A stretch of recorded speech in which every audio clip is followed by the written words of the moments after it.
Alright, everyone. We are back again after a downtime for both of us. Yep. And we are back now together with myself, Coach Rio, and Sari again. Yep.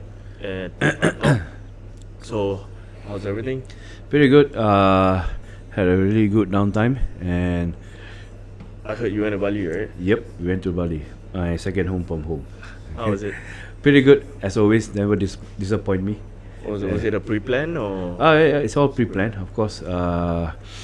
More of like getting ourselves reset.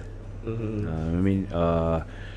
Enjoying good food, enjoying the sun, the sand, the sea, whatever not, right? And training without any certain programming, just going Alright. with the flow. So, But and this is like a religious thing for you every year. yes, How many times twice a year? Twice a year. Yeah. But at least 8 days no, usually it's 2 weeks. or 2 weeks. This time around we went about 11 days. Oh, nice. So 11, 12 days I think. So probably year end will be more like 2 weeks, right? And so, So when are you like applying for your PR, Bali? maybe get a lease there. That's fantastic. Get a villa leased out for a long term one. So we have a permanent HQ there. Oh, nice. So nice. at least everyone of my family can join us any time of the year they don't want. Oh, definitely, man. Or not, we were not there, we can rent it out. Easy peasy. I think personally I feel that it's a good ground for business as well. Where you can expand in terms of your coaching or personal training. I Yeah. guess the pool of people being active, getting in shape and stuff, it's quite massive. Yeah. Yeah. I mean, depending on where you are at in Bali. So, Yeah. to me, in Canggu, they have a big pool of people who are like-minded. Yeah, They, for they, sure. they train. They live the life of. You would see a few fitness influencers and stuff like I that. heard as well. I mean the Obsidian too. Yeah. That's I already didn't launched. get to go there, but a lot of people been suggesting me to go there. How far is like Ops 1 and Ops 2?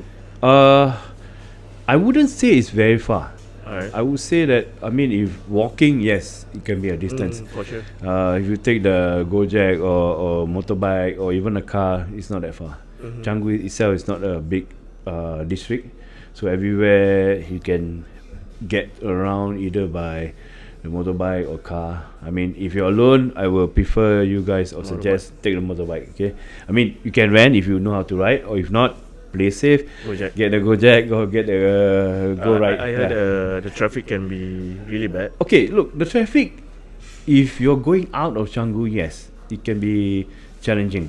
Alright. But depending on certain days of the day, a certain time of the day, sorry. So, my experience is not that bad actually. Of course, you will say macet. Macet means jam. So, What again? Macet? macet means Alright. in Bahasa means is big jam. Okay, that's something new. Yeah. Okay, and there's a lot of words that we use differently here. Yeah. In Malay, we'll say motorbike. Down there, it's called sepeda motor. Yeah, sepeda motor, yeah. And then car over there is mobil. Mobil, yep, Not not kereta, mobil. Yeah. So these are little lingos that you catch and use with the locals. They were like, oh yeah, you Understand. know Yeah. our lingo. So the jam is not all that hyped up to be. Oh, really? Like, no, actually no. I mean, Right. I've seen on social media. It's Yeah. been a while I for mean, me as well. social Yeah. media is social media, right? Yeah, true. I mean, it's a good thing. You know why they put it there? Less people go there, so more people like me will spend Yeah, happy days there. Yep. So the only thing that I like, also one of the things that I like most about Canggu right now is they have a lot of how do you call that, cafes that meets our dietary requirements. Nice. Let's say if you're prepping, there's no excuse for you not to go wayward to succumbing to other things. They have cafes who can cater to your macronutrients and at a price point that is you can't beat. Right? Yep. So this one I cafe. believe there's like a lot of foreign expats and stuff running and opening business. Yeah. Mostly in Yes, F&B. yes. And I also heard and seen handful of gyms that open up by foreign people. Correct. Yeah, yeah. The recent gym the one that I went to about 10 minutes walk from my place. On Monday to Friday, it's only 100,000 rupiah. Oh, nice. Okay. Sorry. What's that 1,000 rupiah in SGD?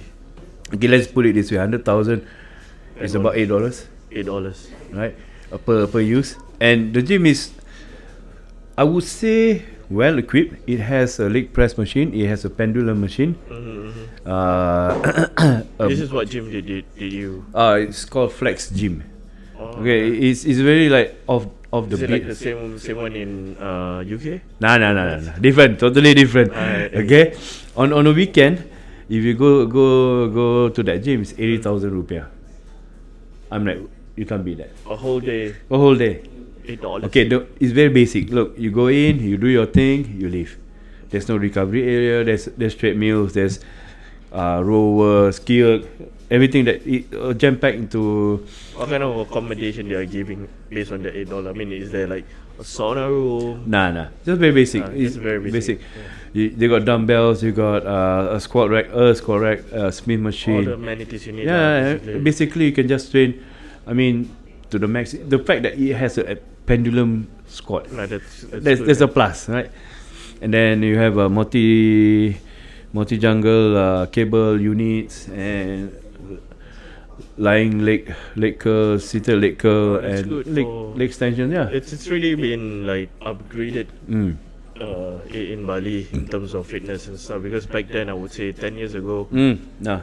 fitness was just meh. Yeah. And the famous part of Bali was Kuta. Mm. And there is also a fitness scene in Kuta. Mhm. But now I guess that it's really turned over, whereby a lot of foreign people, expat people, investing their time and Yeah, money into right. Canggu. And Canggu is like a 360, I believe, so now, right? Correct. And if you look at it, there's places also like the last time I went with my company, Nirvana Alright. Wellness Gym, I think. It has everything: classes, strength classes, flexibility classes, yoga, Pilates. It has its own pool, recovery area, cafes, and massage area, and it has its own gym, and what do you call it? And a place where you can It's do just everything under one roof. you want to do your high rocks, you want to do any calisthenics, it's all there. Even the classes also, some of the classes also cater to the biggest craze right now, high rocks, right? So they do cater to that. It's still like $8 per entry. Oh no, that one's a bit more expensive, but not as expensive you might think. You can go per a week. I would suggest if you're gonna stay there longer, Take get a, like, a week, pass, a week a week pass or pass something or like that. It's worth the whole thing. For sure, definitely. Alright, I mean, it's good to hear that you came back from your short trips and stuff. Probably there's a lot to share. Yeah, of course. Yeah, alright, I mean, as for today's topic, what we're gonna cover is mainly, I would say, we'll start with training inside.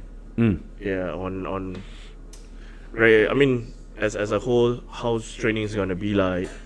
What kind of intensity, splits, variation, what's beneficial, what's not beneficial in general. Let's make the whole spectrum wide, so we can coverage. Because I mean, on my side, I mean, I have people who text me like they want to know more about like what's the training insights all about, what's the difference between a drop set, this and stuff like that. Yeah, nothing really special, but yeah, probably we can speak about it lah as a Okay. whole.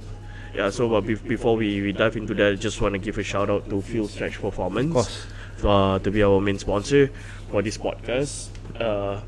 And definitely, I mean, if you guys need any stretch assistance, get yourself sorted out and stuff, you can come down to Hybrid Fitness, look for them at Fuel Stretch Performance, drop a DM on their IG, and also they have their website stretchperformance.com.sg, I believe. I'll Put it in a link. yeah, I'll Put it- put in a link and stuff and confirm that again. Alright, yeah, so let's step into training. And so I mean, when we say about training, what comes into mind? Okay. I mean, I know it's a very wide spectrum. It's just that how we can funnel it down to make it much, I would say, easier. I would say approachable and understandable for those who are starting and also those who wanna advance their training inputs?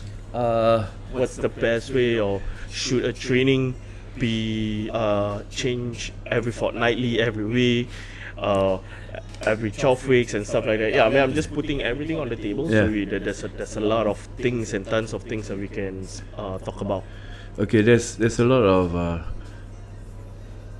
talk around how fast or how slow you would change your training program. Okay, to me, I have not deviated away from a certain training program for many years. Of course, I would probably change in terms of probably intensity, the poundages I use, having a deload I would say not every 12 weeks or even long. I will deload probably instinctively, Alright. see how my body feels, or if the deload would be such a small increment that I would actually benefit from that. If you know what I mean? That Yeah. will be Yeah. a part where I would love to touch base more also on deload. Uh-huh. Yeah, in terms of whether it's a need Or whether, there is no need. like, no need. Like what you say, based of what you mentioned here distinctively, it's a good point. Yeah, Whereby correct. some people thought that there's a certain number of weeks, it has to be a deload. Yeah. Look, if before we say that, right, deload also to me, I would only consider a deload, even though a micro deload or whatever not, is based whether I have eaten enough. I would touch base on my nutrition and recovery time first before yeah, I actually deload. Maybe that's the root cause of so-called any digression of your training. Definitely, right? I mean, it includes like how your body respond Correct. due to the impression of fatigue kicking in. And yeah, I mean, plus deload. I mean, for myself, I mean, I will look into it's either deload or devolume. Everything it's just bringing down the work intensity. Correct. Yeah. So okay, let's not touch base on that first. Let's go back again on the training aspect. Okay. So So how about we start at a point whereby what would be a good split, okay. right? Yeah. There's a argument. The very common What kind of split, so on and is so it pro forth, split, is it PPL, or upper lower. or single muscle group? Yeah. So yeah, look. let's start with that. If you're just starting out training, a newbie and stuff like that, I would suggest that you do a 3-day split where you do total body, right? So when you progress on that, then probably you can do a bro split, single muscle group kind of thing. And How do we gauge, or what do you basically signify progression, correct? progression is one? It's like how new is new in Oh. terms of a client, an individual, so that they can start with like what you mentioned, 3-day split or full body. Yep. Okay. When I say new, someone new meaning someone who has never stepped into the gym, All right. right? Probably a teenager or even a 20-plus-year-old man or woman. They want to get their feet wet in the gym and they are standing around, looking around. They do not know what the hell I'm doing here. All right. Understand. So it's best for them, to get a total body done. Like say 135 or 246. Yep. Have a off day in between. If you feel like you have some energy on the off day, probably you do a NEAT or you do a bit light cardio to help with your cardio capacity, which will in turn help with your training. Yep. Okay, so you do that, at least you're not gonna be bored, True. right? So 3 times a week, and then probably throw in a few session of cardio or steps in here and there. I agree with you, because I mean, for starters, for new person who start into the gym, very fresh into the gym, it's more likely to not about the benefit of the training. Yep. Like I said a while ago, I agree with you, because when you say that to make the training exciting and not bored. Yes, correct. Yeah, I also believe in terms of that approach is the main focus at start for this pool of individual is to ensure that they enjoy gym. Yeah, of course. Yeah. I mean, it's not like, look, life is already stressed as Yeah. it is. You Yeah. don't want them to go in there, putting a lot of pressure on themselves, and they're not finding training as something Yeah. fun or an escape. You know what I mean? So, of course, you want to see the end result is the way how you look, the physique. For sure, for right? sure. So, have some fun with you training first, Yeah. and when you progress, you still have fun in a way. Yeah. There's variation in terms of progression in that way. Yep. So when you have variety, then you find the whole training concept or the whole approach of going to the gym a lot more motivating and a bit more, what do you call it? Something you look forward at the end of the day. Definitely. Yeah. Yeah, I mean, because if you want to talk about result, the end result at the end of the day, as a whole, I mean, every training program will be setting up for that at the end of the day. Yeah, it's just that having prior approach to ensure that individual go into training and have fun, work on however you like. Yeah, just to break a sweat, have that a bit pump of muscle, and knowing that alright, that 1 to 2% of effort of showing up to the gym Yeah. and stay at least 45 to an hour Yeah. to just feel to kick in the endorphin, Yeah. to ensure that okay, things done, I'm ready for the next day, I'm ready Correct. for next week, I'm ready for the next month. Correct. Yeah, that will definitely keep a new individual be much more motivated and start to learn progressions. Of course, and that also will help them to be consistent. Yeah. Consistently coming to the gym. You know what I mean? Look, you don't need to be sore every time. Yeah. Just do enough to make sure that you feel the movement, the muscles are working and stuff. Which muscle Because groups? also has been like Yeah. so main stereotype. Yeah, I need to hit the gym, I need to feel Feel sore. sore, then means that I'm training. yeah. Yeah, sometimes being feel sore would have Detrimental, in fact. exactly, yeah. So sometimes, if you feel sore every day, there's something that you need to change. Yeah, for sure. Yeah. For sure, recovery, not enough macronutrients. Yeah. You are not having enough rest. Correct. Yeah. So if a newbie feels that way, and you like what you say, all these things that he or she start to think about, then there's no fun in it anyway. exactly. So go in there. I'm not saying that you don't worry about nutrition. You do, but the main thing is getting to the gym, right? When you progress in terms of the gym, you feel better, you feel good, then you know how your body or biomechanics work, and then that's where you start to think, oh, probably I should start talking about or looking deeper into my nutrition. Probably that will help my time in the gym, and that's where they progressively improve from there. Yeah. So yeah. Yeah, mentioning about that, for this individual coming into what they have been doing as what we mentioned, then stepping into the world of nutrition, Correct. food. Right. Just to understand from you, I mean, how would you advise them to approach in terms of nutrition, whether it's straight into a meal planning, calories counting, or meal portion? Okay, I have a fair bit of lifestyle clients where I work at. So most of them are newbies, so don't want to overcomplicate matter in terms of how they deal with nutrition. Yep. I've been making it very simple for them. Emphasize protein. Right? A lot of people don't eat enough protein. Okay, we work step by step. Yep. You increase your protein intake, right? That will help with your recovery and your growth and everything, and will help also with your metabolism. Yeah. You increase that, like probably if you have 3 meals, every meal you increase it by probably 5% of what you normally eat. So that would in turn help them understand that, oh, if I eat this much, my effort and my recovery in the gym is way better. So then they realize, hey, probably I can increase my meal because I'm getting hungrier. Because by default as well, I mean, we both know that in average people, I would say 80% has not hit their protein intake daily. Yeah. And bare minimum something. Bare minimum, yeah, They don't even hit. Yeah. And also, okay, look, I'm gonna put it out there. If you eat even a kilogram of protein per day, right, you won't hurt your kidney.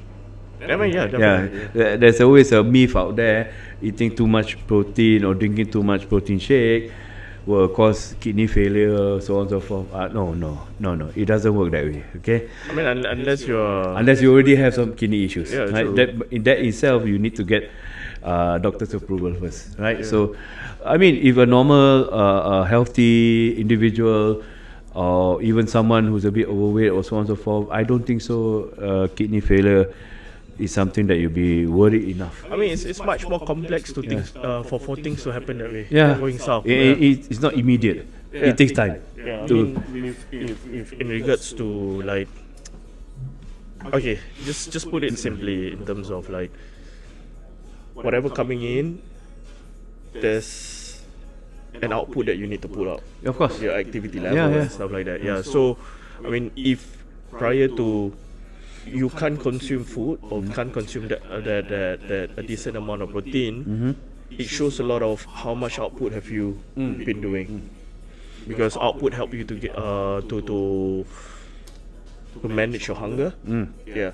So if your appetite is small, meaning Your output is lesser. yeah, your output is lesser. So there's a lot of I mean levers that we can definitely look at it, Yeah. right? Yeah. So just basically get that person be able to be consistent in coming to the gym 3 times a week.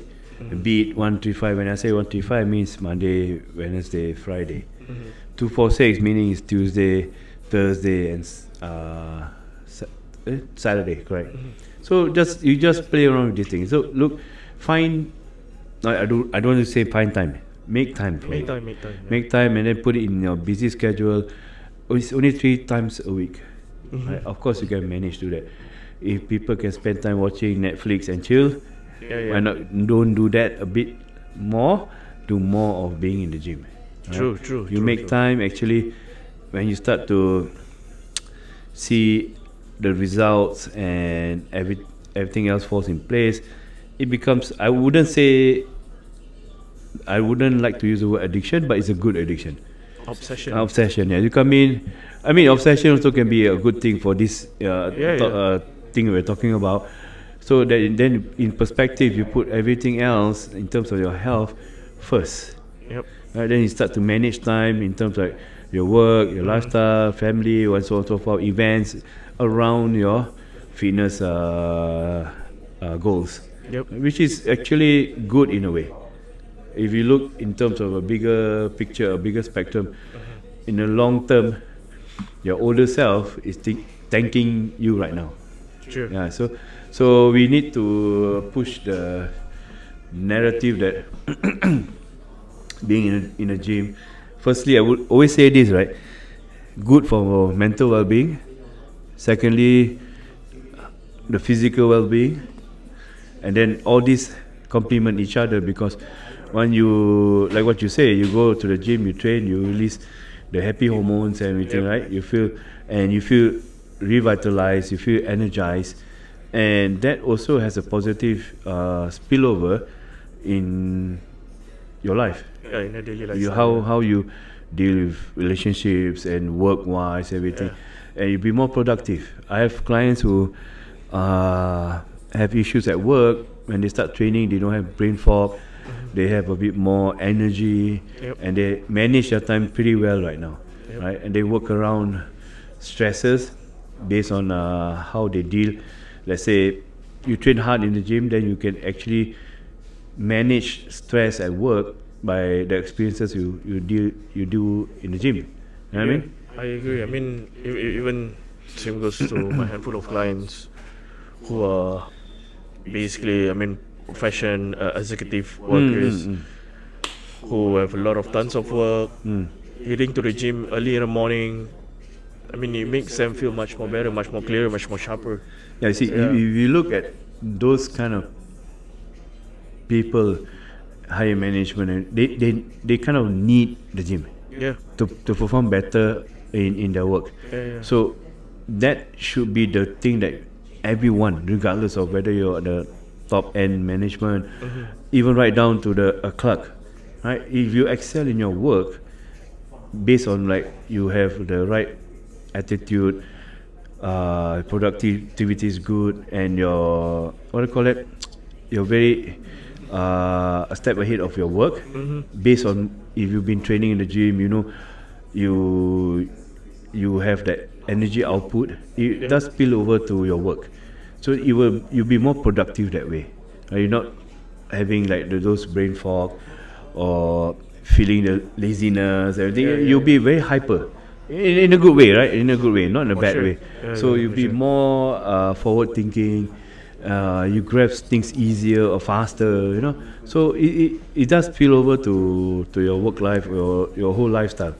So Definitely. it does have a lot of positive impact Alright. just by training, right? And then of course you manage your sleep better because you prioritize sleep. Because you know if you doom scroll your Instagram, Yeah. TikTok, whatever, not right, then you realize that tomorrow morning or tomorrow I got a training session, I can't because I have not enough sleep. So you prioritize those things already. It's all in a package. Yeah, Basically. yeah, correct. It helps. Yeah. It helps to have that domino effect Yeah, yeah. of improving Yeah. the next move that or prior to help with your lifestyle. Correct, I would say. True. Yeah, I mean, okay. So yeah, that will be more likely like new individual lifestyle clients that we have and stuff. So leading into that full body workout, how do they progress? How will you in your approach or what?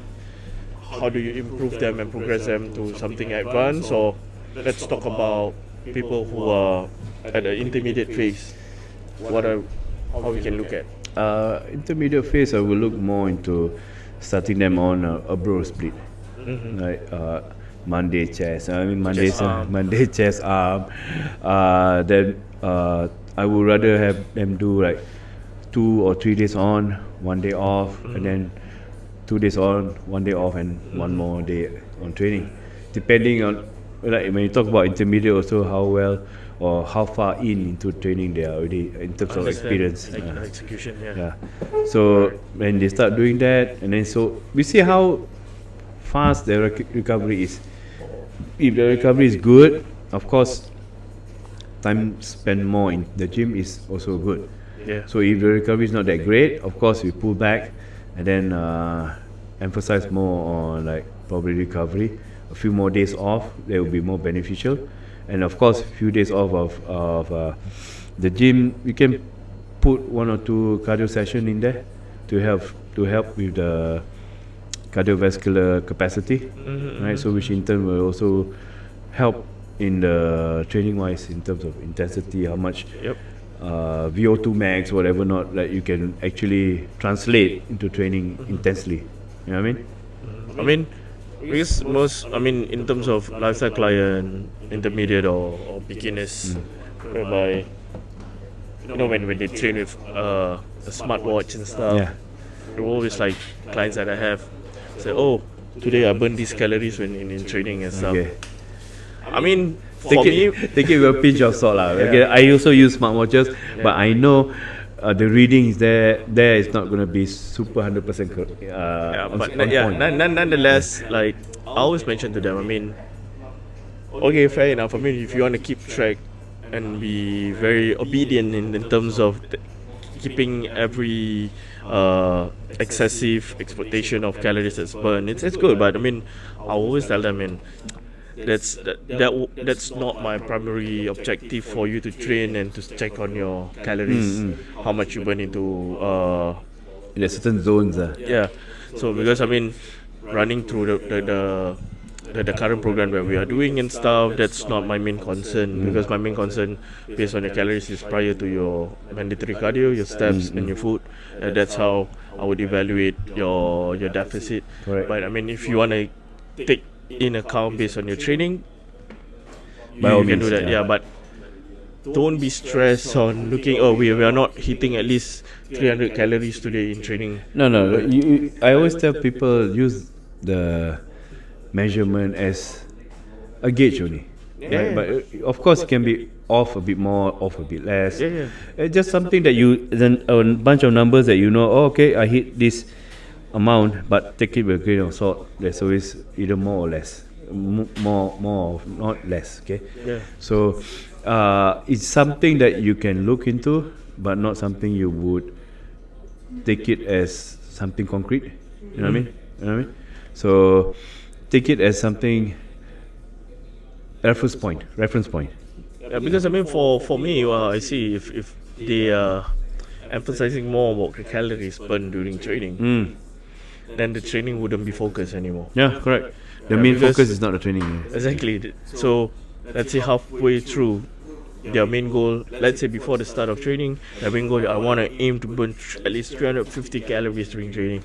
But halfway through, let's say they are pushing very hard, it hit 350. So the rest of the training that you still have, you're not gonna push. No, of course you have to do it. exactly. Right. So yeah, that is basically always my concern. I would tell them don't prior to look at that, because what we are working on strength training is basically a stimulation. We're gonna work muscle. We're gonna basically tear a lot of microfibers to ensure that we can produce new muscle tissues and stuff. Correct. Yeah, that's the whole concern of strength training, unless it's a aerobic and anaerobic kind of input of training Correct. that we are looking at, like a strength conditioning. Yeah. That will be a different purpose, or even a GBC. Correct. Yeah. So look, when you talk about that, a lot of people don't really train intensely. They think they do train intensely by looking at the calories. They will measure intensity via how much calories I burn. Yep. Actually, no. Most of them don't really For sure. Yeah. train that intense, right? If you know what I mean. So if someone who really train really intense, let's say a proper leg workout or stuff like that. Have you seen those Instagram reels where the guy walking out the gym with the legs jellying? Like, yes, probably that is how you really train intensely. Right? You can't be able to walk for at least a week. Yes, but then again, if you look at it, if you look on the hindsight, those guys are training that hard, right? Even have your jelly legs, but the calories are not that high, burn. You know what I mean? So how do you equate that?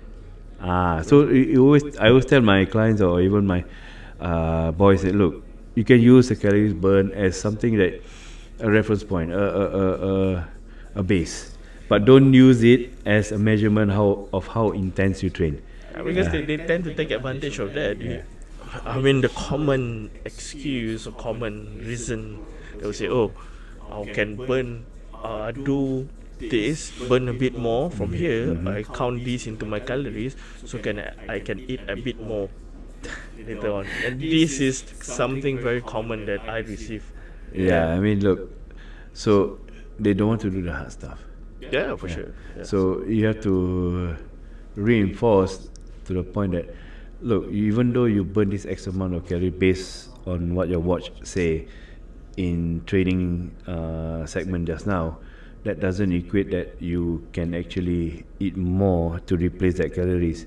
Definitely. If you want to do that, can. Why not eat more protein? Yep. Then they will say, oh, the protein doesn't really fill me up. Yeah, but it has the same amount of calories in terms of you want to replace. Might as well take more protein, right? No, I want a bit more carbs. You know, at the end of the day, then they don't see the results. There you go. So of course there will be a time and place. You have more carbs and stuff like that. So unless you're doing a Ironman, yes, you can have more carbs, right? Yeah, performance. Yeah, for sure. you're burning through everything, right? So even your muscles are being burned for energy. Look, of course you can have X amount of probably 1,000 calorie more of carbs, but then if you're just training an hour, you don't need that much of carbs. You know what I mean? I mean, if you're telling me you're training an hour and there's no rest period, That also doesn't mean you eat a 1,000 gram of carbs, right? yeah. Per sitting. I doubt you can eat 1,000 gram of carbs in a per sitting, right? You'll be like vomiting. It says stop, I don't. for sure. So that's why you can say you want, right? Okay, I give it to you 1,000 gram of carbs. You can eat that. They were like, no, I tap out. Okay. So I mean, in perspective, sometimes, like I say, summarize it. People don't really train intense to actually warrant the extra calories. You know what I mean? If you really intense to the point that probably your CNS is gone, the next day you feel feverish. Yes, your CNS tapping out. Yep. When I say CNS is your central nervous system tapping out. The next day you feel feverish, and yes, then you can push in more carbs.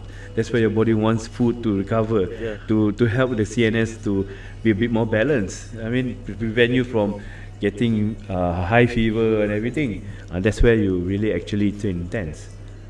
True. That's a good one. So, yeah, as you guys can understand, I mean, what we are trying to relay in today's podcast is on to know what to do basically in your training speed. What's the benefit in the process of having a good training program, and understand that intensity play a part into training input before we touch base on your food intake, your calories intakes and stuff like that. Yeah, I mean, I believe the audience also would love to know, I mean, how long should a prior to a decent program last for? And how much flip variation would they change for in the cycle of program? I would say this one thing, very simple. You stick to the program until your CNS tap out. Okay. Right? Stick until then, which I find not many will achieve that. I believe so. Yeah. So the only variable probably in terms of like changing the program is probably how you approach in terms of progression in your weights used. For sure. Okay, so if the weights used are being sticking point for a long time, every variable is actually on point. Sleep, recovery, and nutrition is on point. Then that's where you change. When I say change, probably you include, like we discussed before we start the show, drop sets. Yep. Drop sets. You drop the weight, and then give yourself a bit more Reduce your intensity. Then drop weights, and then you do a bit of rest pause and wrap up as many reps. And that, the following week, you see some results, a small result in terms of how much poundages you'll be able to use. When I talk about change, it's that small variable. Or you include supersets or drop sets or even rest pauses, but the core of the whole program still stay the same. Exercise routine or exercise selection should be the same until to the point even those things that you already implemented doesn't work anymore, and then that's where you start to change the program. How do you clarify doesn't work anymore? When in terms of progression, in terms of your reps are not going as how you plan, and the weights used is not going up and the reps are not going up, even though you implement drop sets and everything. That's where you actually change your exercise selection. Probably you're too good on a swing machine, now you change to dumbbell presses. You know what I mean? Then you be good at that, and then once that itself has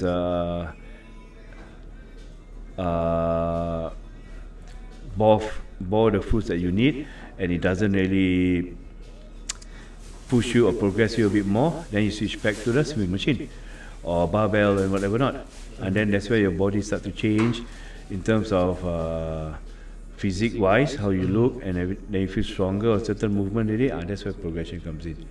Yeah, I mean, I agree to what you've shared and stuff. It exercise changes. There's different of levers that we look at. Yeah. In terms of the progressions of the load, the periodizations of intensity, and also the changes of your physics. Correct. Is there still growth happening? Are you hitting plateau? When you're hitting plateau, what are we looking at? Basically, is your rest enough? Is your food enough? Yeah, and basically in terms of how personally my approach to change intensity is also very limited in terms of saying whether, because client would say that, oh, I think I've trained hard today and stuff like that, or the intensity I think I need change variation. But when you be present there beside them and go through them, you know that they can push more, at least another sets, at least another drop sets, at least another rest pause and stuff like that. Yeah, so we see one need to really understand in terms of the periodizations of intensity to really understand that they have really put the most effort into it and make the exercise hard in terms of working on that tempo, progress on the load progressively every not every week. I mean, you can progress that load in terms of knowing on how you execute that exercise. Correct. Yeah, not jumping 10 kilo today, 20 kilo next week, Yeah. 30 kilo next week. Correct. It doesn't make sense because you need to know on how you want to control and maneuver that weight from point A driving to point B properly.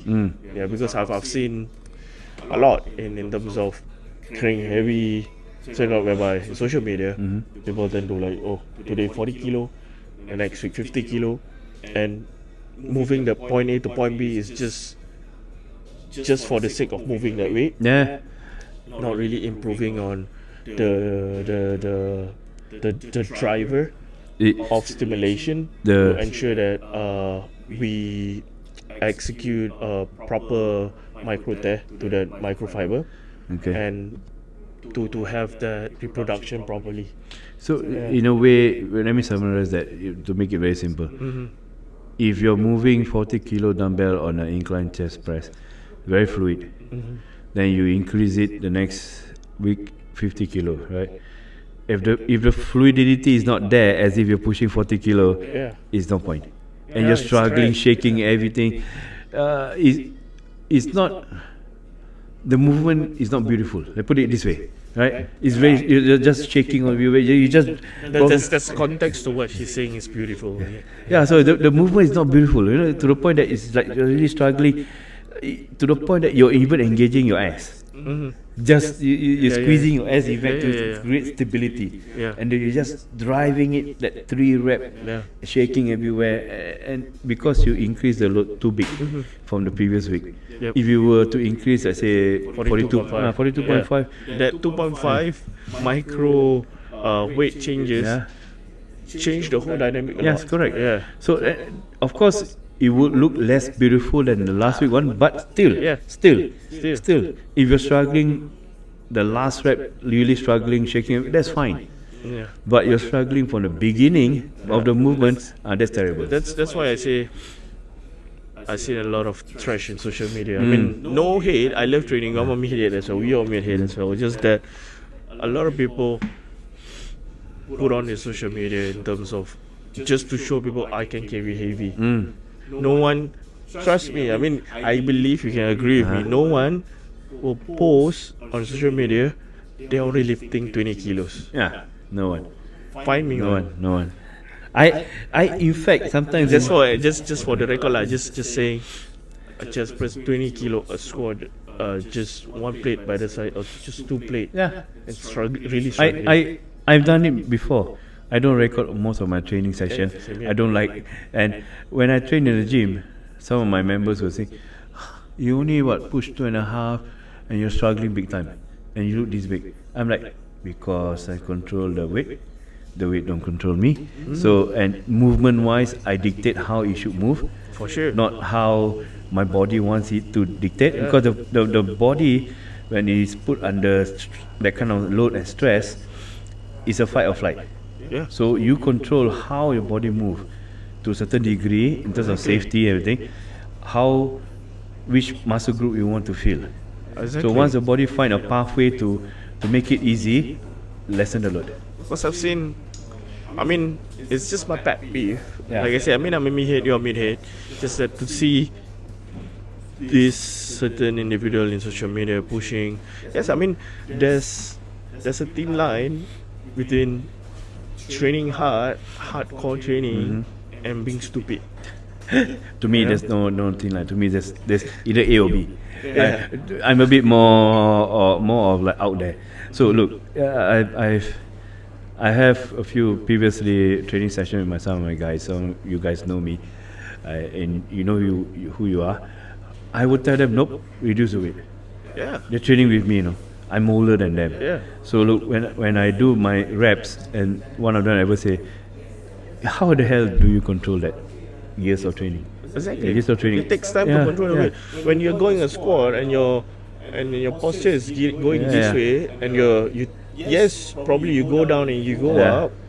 You're on a 4-plate, 5-plate, and you're shouting. You're and just stuff. crunching. Yeah, You're crunching your core. Yeah, it doesn't make sense. You are not the purpose. I'm sorry to just sidetrack a bit. Just that the purpose of squatting is to mandatory focus primarily on your quads. So, but if your body is like this and you use your whole body to greet Yep. and to push, you are not focusing only your quads. You're focusing your whole body as a compound effect. Yeah, you're just focusing your whole body to stabilize, Yeah. not executing what you're supposed to be doing. Exactly. Yeah. So the main focus of what you want to work is just not there, and you need to understand. I mean, a thin line basically like, I mean, are you a powerlifter, are you a bodybuilder, or you a general gym goers who wants to work on your physique or strength? You need to know where and what you want to be.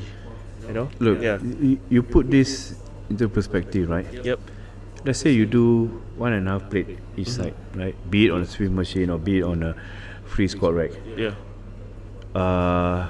You know who's that great bodybuilder who loves to squat? Tom Platz. Tom Platz. Yeah. Remember that name, Tom Platz. Imagine you do that kind of weight, 50 reps. Would that induce growth? Yes, perfect ones, huh? Yep. 50 reps, huh?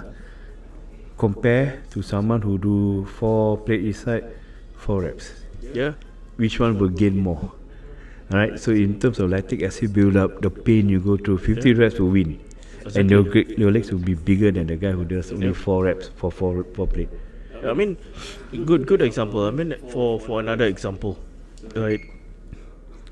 Phil Heath in his podcast that I watch, I've listened. He himself said he doesn't train as heavy as the rest of the other Olympians, Olympians winner or the elite athlete that on the Olympia stage. He trained by himself, no training partner. Yes. He bench not as crazy as some of those people bench 4 plates, 5 plates and stuff. He keep it at max 3 plates. Yep. 7-time Mr. Olympia. I mean, despite he's having his genetic, but nonetheless, if you have big genetics and your training input and your knowledge is not right, You won't be Mr. you Olympia. won't be able to help. Yeah, so this is a very good example that, I mean, I myself, I just want to put here in this podcast and to share with you guys out there as well. Like, you can train hard, but train hard with common sense. Yes, correct. Yeah. Yeah. Train hard with common sense. Yes, you yes, I know it looks good on social media to squat 5 plate, 4.5 plate, 6 plate on your back. But does it really look nice on social media? Can you really afford to do that properly? Can you ensure that your form are right and stuff? Yeah, if you just want to show on social media just for the sake of I'm hardcore, and what's the root of the result are you looking for? It's not sexy, right? If you do 50 reps with just 1 plate each side, not sexy, right? Nobody will want to watch that. So if you look at when the cameras are not rolling, I can bet you those guys are doing like 2 plates each side, do 50 reps, you will get a burn. Yeah. Massive burn. Look, when you talk about legs, high volume, high reps, moderate weight is a sure way to grow legs. Yeah. Right? So I'm not dissing those people who train very hard, you control me tempo. too. Look, Yeah. if you can do 4 plate, control tempo, perfect form, 15 reps, I take my hat off. Same here. Yeah, but if you're doing, my French, you're doing half fuck shit, right? So you drop that weight, right? Yeah. And do it properly and build up that strength to that 4 plate. Yeah. You don't bounce when you squat. Yeah, you don't bounce at the bottom. Doom. Yeah.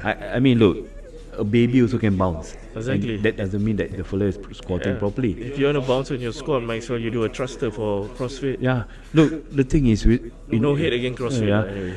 Look, the thing is, you need to control the weight. From a training point of view, it will benefit you further down the road, and also save you from any injury down the road. Exactly, yeah. We are all not getting younger. Everyone is getting older. So you wouldn't want to rely on a lot of peptides to help you recover faster. But if you're training positively, smartly, right, and having a mind thinking that, oh look, this is a longevity thing. Yeah. I want to save my joints also. Exactly. I want to still be walking. No hate against Yeah. Ronnie Coleman. No hate against him. But if he were to train, he did admit, if he would know what he know earlier, he wouldn't be Don't training. do that. Yeah. He exactly. That's the whole point. He admitted it. admitted it. If he knows But he knows now. the science back then, now, and the approach, probably I believe he would change his training. Yeah. If you look, a fine example, Jay Cutler and Ronnie Coleman, best of friends, and also the rivalry is to the max. But who is still walking right now? Yeah. See? You know what I mean? Yeah, I mean this is something. I mean we need to take a pinch salt from all these veterans Yeah. in terms of training, like how hard they go, how's the approach of intensity, Yeah. what is hardcore, what is being smart in training as well. I mean the person that I always look up into is Lee Priest. Yeah, of course. Throughout his preparation, throughout his journey and stuff, I've listened to his podcast, I've listened to his interview. I mean, yes, he can be an ass at time with how he approaches stuff, but I mean, when it comes to his training intensity stays the same throughout. Yeah, because here he trains heavy as well, but he trains smart. Yeah.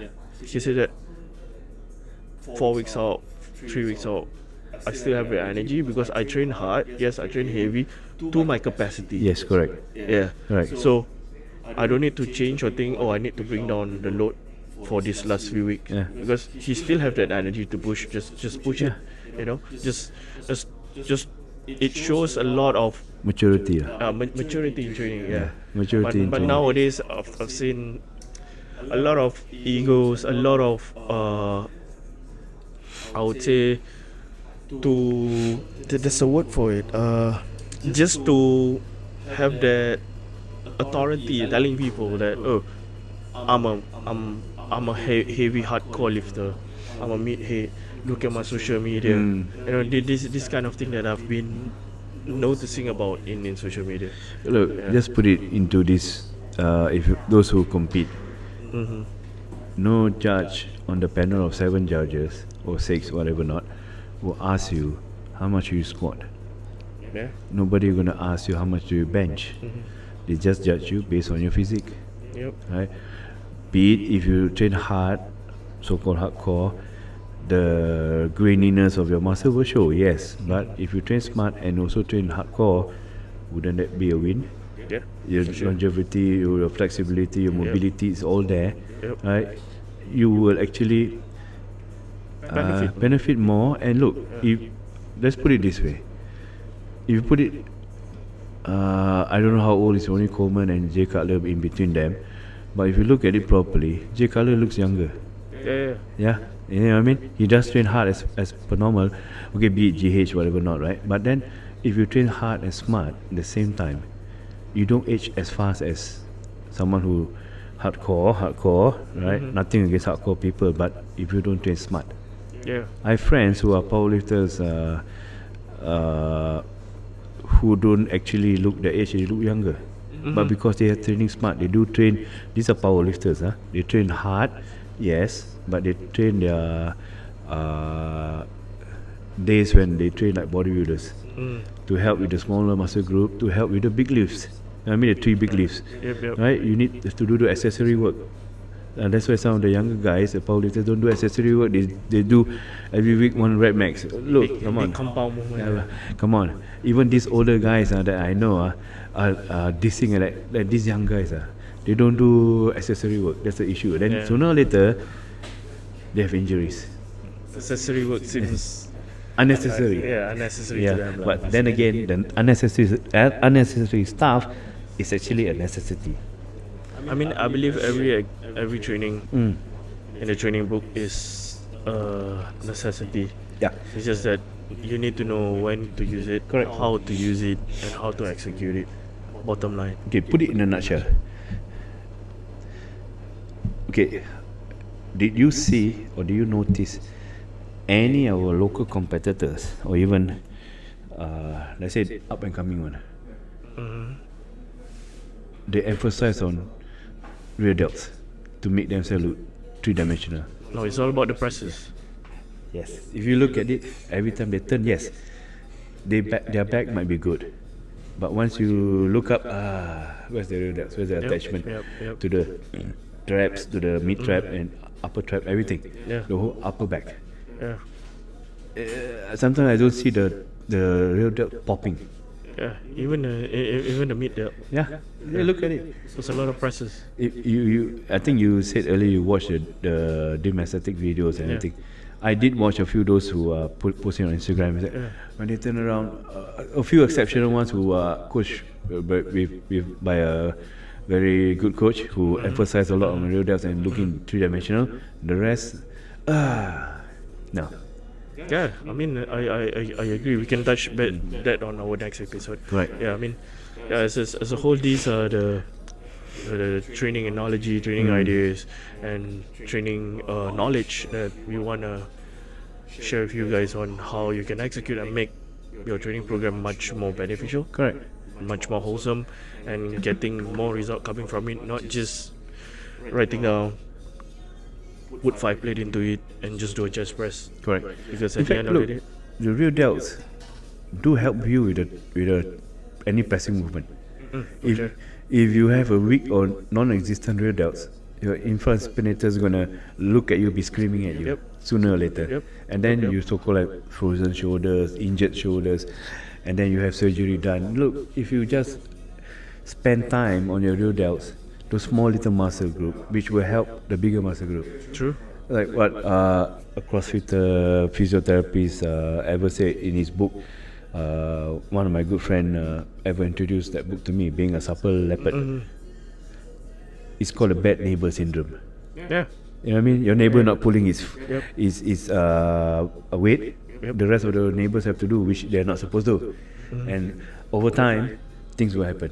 Yeah, for You sure. faster, and then the injury is bound to happen. Yeah, your ligament will snap. Yeah, Yeah, definitely. So look, you have to approach your whole body as a system.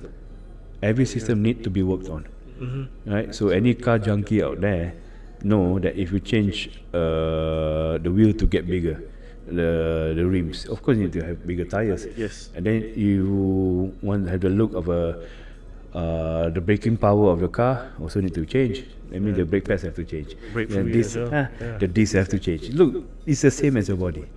It's a synergy effect. Yeah, basically, correct. yeah. So if you're improving only one set, Yep. the other set you're neglecting it, Yep. it will come and bite you. For sure, for sure. Alright, fellas, I guess we at 60-minute mark. Yep. Alright, okay. Then that's it for this episode where we cover a lot more into like lifestyle training, training input, training speed, how you can get the most out of your training. So it's been a fruitful one. This is after our downtime Yep. from YouTube.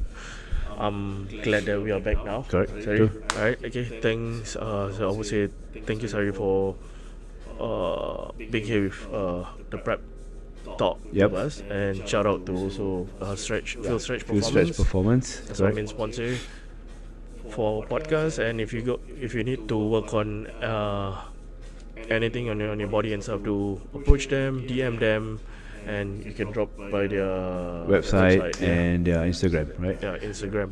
Book appointment with them and let them take a look how or what is the root cause of your problems, and then get you sorted out. Yep. All right. Till then, we'll see you on the next episode. Right. Ciao.